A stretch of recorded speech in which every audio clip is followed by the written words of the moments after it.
Hello दोस्तों, स्वागत है आप सभी का आपके अपने यूट्यूब चैनल एजुकेटेड भारत में। दोस्तों आज हम वर्ल्ड हिस्ट्री के टॉप 50 एमसीक्यूज देखने वाले हैं। आप सभी को पता है ये क्वेश्चन एनसीईआरटी बेस्ड होते हैं। आज के क्वेश्चन क्लास 9th के चैप्टर 5 आधुनिक विश्व में चरवाहे से लिए गए हैं। मोस्ट इंपॉर्टेंट टॉपिक है, ये बार बार एग्जाम में पूछा जाता है। आपके अपकमिंग एग्जाम्स के लिए बहुत ज़्यादा इंपॉर्टेंट है, तो प्लीज़ वीडियो को एंड तक ज़रूर देखिएगा। वीडियो पसंद आए तो लाइक एंड शेयर ज़रूर कीजिएगा। अगर आपने अभी तक चैनल को सब्सक्राइब किया है तो प्लीज चैनल को सब्सक्राइब करके बेल आइकन जरूर प्रेस कीजिए। चलिए स्टार्ट करते हैं। फर्स्ट क्वेश्चन देखिए, रायकाओं का कौन सा समूह ऊंट पालता था? मोस्ट इंपॉर्टेंट क्वेश्चन एग्जाम में पूछा जाता है। करेक्ट आंसर हो जाएगा ए मारू। ठीक है, जो मारू समूह था रायकाओं का, ये ऊंट पालन करता था। बंजारे कहाँ नहीं पाए जाते थे? तो करेक्ट आंसर हो जाएगा बी, दिल्ली में बंजारे नहीं पाए जाते थे, जबकि पंजाब, राजस्थान, महाराष्ट्र सभी जगह बंजारे पाए जाते थे। योद्धाओं में कौन शामिल थे? मोस्ट इंपॉर्टेंट ये क्वेश्चन भी पूछा गया है। करेक्ट आंसर हो जाएगा बी, युवा लोग योद्धाओं में शामिल थे। कुछ वनों को संरक्षित के रूप में वर्गीकृत क्यों किया गया? तो करेक्ट आंसर हो जाएगा सी, ए और बी दोनों। इनमें चरवाहों को प्रथागत चराई के अधिकार दिए गए थे, लेकिन उनकी गतिविधियों पर गंभीर प्रतिबंध लगा दिया गया था। उपनिवेशिक अधिकारों का मानना था कि चराई से जंगल की जमीन पर उगने वाले पौधे और पेड़ों की नई टहनियां नष्ट हो जाती है, इसलिए कुछ वनों को संरक्षित कर दिया गया था। तो करेक्ट ऑप्शन हो जाएगा सी, ए और बी दोनों। इनमें से कौन पहाड़ों के चरवाहा समुदाय है? Most important question. Correct answer हो जाएगा डी, उपरोक्त सभी, यानी कि गुर्जर, गद्दी, शेरपा ये सभी पहाड़ों के चरवाहा समुदाय हैं। धनगर का डैश का एक महत्वपूर्ण देहाती समुदाय था। तो करेक्ट आंसर यहाँ पर इसका हो जाएगा बी, महाराष्ट्र का। जो धनगर है ये महाराष्ट्र का एक महत्वपूर्ण देहाती समुदाय था।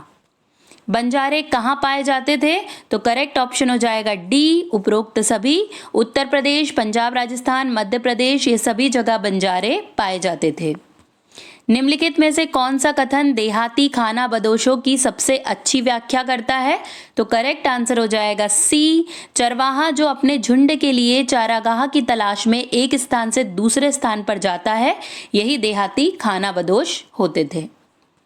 देहाती गतिविधियों पर प्रतिबंध के कारण चारागाहों की अत्यधिक चराई का परिणाम क्या था? तो करेक्ट ऑप्शन यहाँ पर हो जाएगा डी, उपरोक्त सभी। चारागाहों की गुणवत्ता में गिरावट आई, इससे पशुधन में गिरावट आई। अभाव और अकाल के दौरान अल्प पोषित मवेशी बड़ी संख्या में मर गए। तो ये सभी उपरोक्त सभी यहाँ पर करेक्ट ऑप्शन हो जाएगा। इनमें से कौन अफ्रीका के चरवाहा समुदाय हैं? ये क्वेश्चन भी पूछा जाता है। करेक्ट ऑप्शन हो जाएगा डी, उपरोक्त सभी। बेरबर, सोमाली, बोरान ये सभी अफ्रीका के चरवाहा समुदाय हैं। इनमें से कौन सा कथन सत्य है? तो करेक्ट हो जाएगा ए, चारागाह भूमि के बड़े क्षेत्रों को खेल भंडार में बदल दिया गया। जो चारागाह की भूमि थी उसके बड़े क्षेत्रों को खेल भंडार में बदल दिया गया, ये कथन बिल्कुल करेक्ट है। कौन सी मौसमी हलचलें महाराष्ट्र के धनगरों को प्रभावित करती थी? तो करेक्ट आंसर यहाँ पर हो जाएगा डी, वैकल्पिक मानसून और शुष्क मौसम महाराष्ट्र के धनगरों को प्रभावित करते थे। खानाबदोश जनजातियों को एक स्थान से दूसरे स्थान पर जाने की आवश्यकता किसके कारण पड़ती है? तो करेक्ट ऑप्शन हो जाएगा बी, चारागाहों की तलाश में खानाबदोश जनजातियों को एक स्थान से दूसरे स्थान पर जाने की आवश्यकता पड़ती है। राय का देहाती समुदाय किससे संबंधित है? करेक्ट आंसर हो जाएगा बी, राजस्थान से संबंधित है राय का देहाती समुदाय। बंजर भूमि नियम क्या थे? तो करेक्ट आंसर हो जाएगा डी, उपरोक्त सभी। बंजर भूमि पर कब्जा कर लिया गया और चयनित व्यक्तियों को दे दिया गया। इन व्यक्तियों को इन जमीनों को आबाद करने के लिए विभिन्न रियासतें दी गई। उनमें से कुछ को नई मंजूरी प्राप्त एजेंसी में गांव का मुखिया बनाया गया था।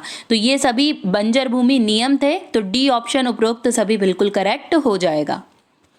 देहाती समूहों का जीवन किसके द्वारा कायम रहता था?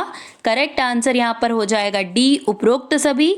झुंड एक क्षेत्र में कितने समय तक रह सकते हैं, इसका सही निर्णय जाने की पानी और चारागाह कहाँ मिलेगा, समय की सही गणना, उसकी गतिविधियां और ये सुनिश्चित करना कि वे क्षेत्रों के माध्यम से आगे बढ़ सकते हैं। रास्ते में किसानों के साथ संबंध स्थापित करना ताकि झुंड चर सके, ये सारी चीजें देहाती समूह का जीवन रहता था। तो आपको याद रखना है कि डी ऑप्शन बिल्कुल करेक्ट है।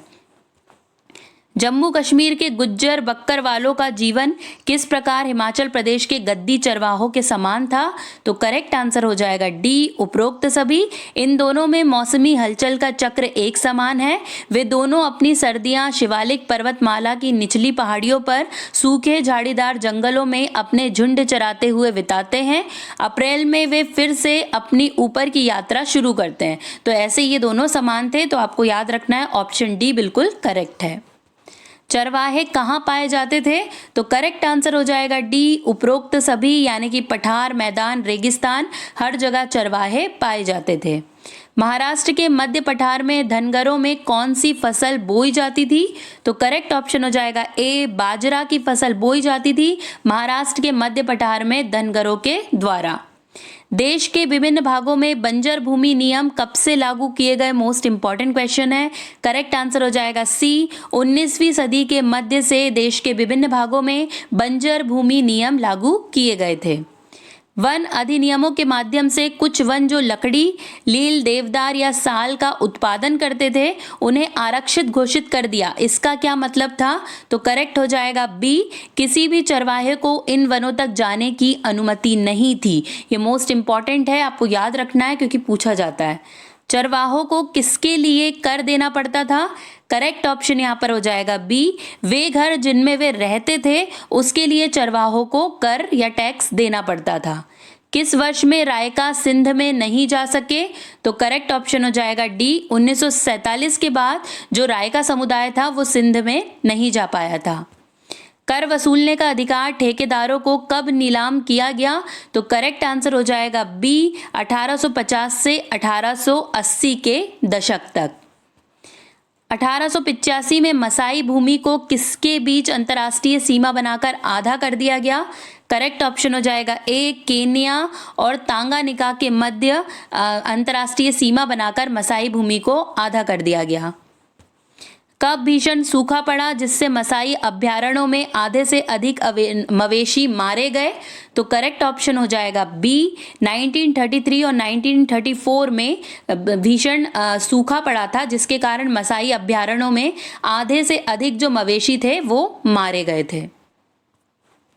मसाई लैंड के विभाजन के परिणाम स्वरूप मसाई लोगों ने कितनी प्रतिशत भूमि खो दी? तो करेक्ट ऑप्शन हो जाएगा डी, लगभग 60% भूमि खो दी थी मसाई लैंड के विभाजन के बाद मसाई लोगों ने। काउको लैंड के खानाबदोश पशुपालक किससे संबंधित थे? करेक्ट ऑप्शन हो जाएगा ए, ये नामीबिया से संबंधित थे। जो काउको लैंड के खानाबदोश पशुपालक थे वो नामीबिया से संबंधित थे। पूर्व उपनिवेशिक काल में अफ्रीकी समाज को डैश में विभाजित किया गया था? तो करेक्ट ऑप्शन हो जाएगा ए, बुजुर्ग और योद्धा में विभाजित किया गया था पूर्व उपनिवेशिक काल में अफ्रीकी समाज को। बुग्याल क्या है? Most important question. देखिए बुग्याल के बारे में पूछा जाता है, आपको याद रखना है कि बुग्याल क्या है। तो करेक्ट ऑप्शन यहाँ पर इसका हो जाएगा सी, 12,000 फीट ऊंचे पहाड़ों के ऊपर चारागाह जो बुग्याल कहलाते थे। डैश वे लोग हैं जो एक स्थान पर नहीं रहते बल्कि अपनी जीविका कमाने के लिए एक क्षेत्र से दूसरे क्षेत्र जाते हैं, वो कौन लोग हैं? तो यहाँ पर करेक्ट आंसर हो जाएगा बी, खानाबदोश। खानाबदोश वे लोग होते हैं जो एक स्थान से दूसरे स्थान पर जीविका के लिए जाते हैं। भारत के किस राज्य में गद्दी चारावाह रहते थे? Most important question. Correct option यहाँ पर हो जाएगा बी, हिमाचल प्रदेश में गद्दी चरवाहे रहते थे। महाराष्ट्र में पाया जाने वाला देहाती समुदाय डैश है?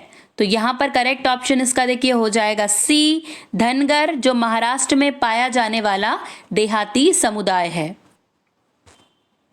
शरद ऋतु की फसल आमतौर पर सितंबर और अक्टूबर के बीच काटी जाती है, तो कौन सी? तो करेक्ट ऑप्शन हो जाएगा डी, खरीफ की फसल जो शरद ऋतु की फसल है और आमतौर पर सितंबर अक्टूबर के बीच में काटी जाती है।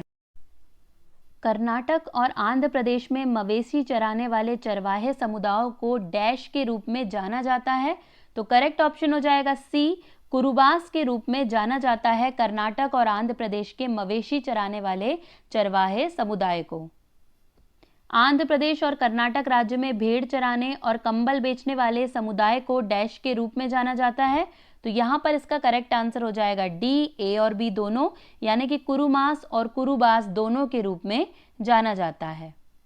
19वीं सदी के मध्य के दौरान विभिन्न प्रांतों में विभिन्न वन अधिनियम बनाए गए। उन मूल्यवान लकड़ियों के नाम बताइए जिन्हें आरक्षित घोषित किया गया था। मोस्ट इंपॉर्टेंट करेक्ट ऑप्शन यहाँ पर देखिए इसका क्या हो जाएगा। इसका करेक्ट ऑप्शन है डी, देवदार और साल, ये दोनों को ही आरक्षित घोषित किया गया था। तो मोस्ट इंपॉर्टेंट है, आपको ये याद रखना है। नेक्स्ट देखिए, वर्ष 1913 में दार्जिलिंग में उपवन संरक्षक कौन थे? तो करेक्ट ऑप्शन हो जाएगा ए, एच.एस. गिब्सन। ये 1913 में दार्जिलिंग में उपवन संरक्षक के रूप में कार्य करते थे। विश्व की चरवाहा आबादी का डैश प्रतिशत अफ्रीका में पाया जाता है?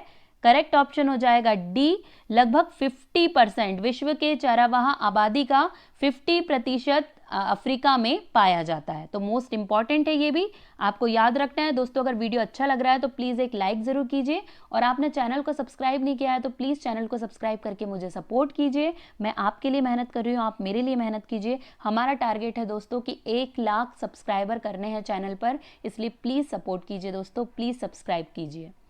चलिए क्वेश्चन देखते हैं। मसाई पशुपालकों के देहाती समुदाय की जनसंख्या कितनी थी जो मुख्य रूप से दक्षिणी केन्या में रहते हैं?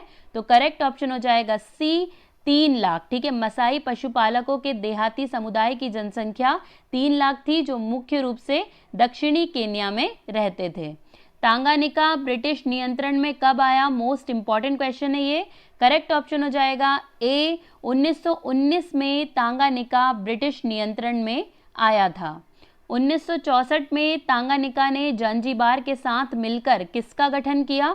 तो करेक्ट ऑप्शन हो जाएगा ए, तंजानिया का गठन किया। देखिए मोस्ट इंपॉर्टेंट है, ये पूछा जाता है, आपको ये जरूर से याद रखना है। सेरेनगेटी राष्ट्रीय उद्यान मसाई चारागाह भूमि के डैश पर बनाया गया था? तो करेक्ट आंसर हो जाएगा बी, 14,760 किलोमीटर पर ये बनाया गया था। मोस्ट इंपॉर्टेंट है, आपको ये याद रखना है। किस वर्ष तांगानिका ने अपनी स्वतंत्रता प्राप्त की? Most important question. Correct option हो जाएगा ए, 1961 में तांगानिका ने अपनी स्वतंत्रता प्राप्त की थी। अफ्रीका में सेरेनगेटी राष्ट्रीय उद्यान कहाँ स्थित है? तो करेक्ट ऑप्शन हो जाएगा ए, तंजानिया में सेरेनगेटी राष्ट्रीय उद्यान स्थित है। मसाई समाज को कितने सामाजिक वर्गों में विभाजित किया गया था? करेक्ट ऑप्शन हो जाएगा बी, 2। मसाई समाज को 2 सामाजिक वर्गों में विभाजित किया गया था। मसाई समाज में युवाओं को डैश के सदस्य के रूप में पहचाना जाने लगा? तो करेक्ट ऑप्शन हो जाएगा सी, मसाई समाज में युवाओं को योद्धा वर्ग के सदस्य के रूप में पहचाना जाने लगा। सी बिल्कुल करेक्ट हो जाएगा। तंजानिया के गेम रिजर्व का नाम बताएं। Most important question. Correct option हो जाएगा सी, सेरेनगेटी राष्ट्रीय उद्यान तंजानिया के गेम रिजर्व का नाम है। मसाई समाज के डैश पारंपरिक गहरे लाल सूखा चमकीले मन के आभूषण और स्टील की नोक वाले भाले पहनते हैं? तो करेक्ट ऑप्शन हो जाएगा ए, योद्धा। मसाई समाज के जो योद्धा हैं वो पारंपरिक गहरे लाल सूखा चमकीले मन के आभूषण और स्टील की नोक वाले भाले पहनते थे। नेक्स्ट देखिए, लास्ट क्वेश्चन है ये। मसाई समाज में शासक समूह का गठन किसने किया था? तो करेक्ट ऑप्शन हो जाएगा ए, बुजुर्गों के द्वारा मसाई समाज में शासक समूह का गठन किया गया था। दोस्तों यहीं पर हमारे 50 क्वेश्चंस कंप्लीट होते हैं।